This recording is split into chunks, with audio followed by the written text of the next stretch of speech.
আমি চলি, আমি সমিতি দেয় না ব্যাংকে 1 লাখ। ভোলার দৌলতখানে এক ভয়াবহ অগ্নিকাণ্ডে 3টি ব্যবসা প্রতিষ্ঠান পুড়ে ছাই হয়ে গেছে। শুক্রবার 12 জুন ভোরে দৌলতখান পৌর শহরের লাহারি জঙ্গল মোড় এলাকায় এ ঘটনা ঘটে। অগ্নিকাণ্ডে ক্ষতিগ্রস্ত ব্যবসায়ীদের প্রায় 20 লাখ টাকার ক্ষয়ক্ষতি হয়েছে বলে প্রাথমিকভাবে ধারণা করা হচ্ছে।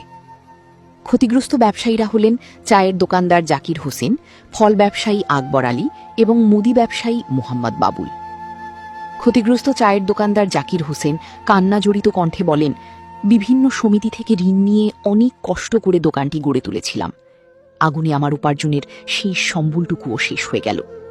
এখন ঋণের টাকা কিভাবে শোধ করব আর পরিবার নিয়ে কিভাবে চলব কিছুই বুঝতে পারছি না। সর্বস্ব হারিয়ে ক্ষতিগ্রস্ত ব্যবসায়ীরা এখন সরকারি সহায়তার দাবি জানিয়েছেন। আমি চলি, আমি সমিতি দেয় না ব্যাংকে 1 লাখ দেয় না দিয়েছে, আমি দোকানটা করছি। আল্লাহ জানে কি হয়েছে ভাই, আমি কিছু জানি না। আপনি কি কাউকে কি সন্দেহ করেন? না ভাই, আমি কারে সন্দেহ করে মানতেছি।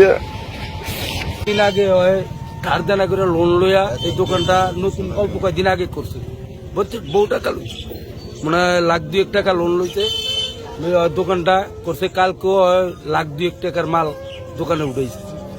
উঠানোর পর লাস্ট সম্বল এটুকুই, এটা দিয়ে হয় বাদ রিজিকের ফয়সালা, এটা দিয়ে করে। এর আর দ্বিতীয় কোনো সম্বল নাই।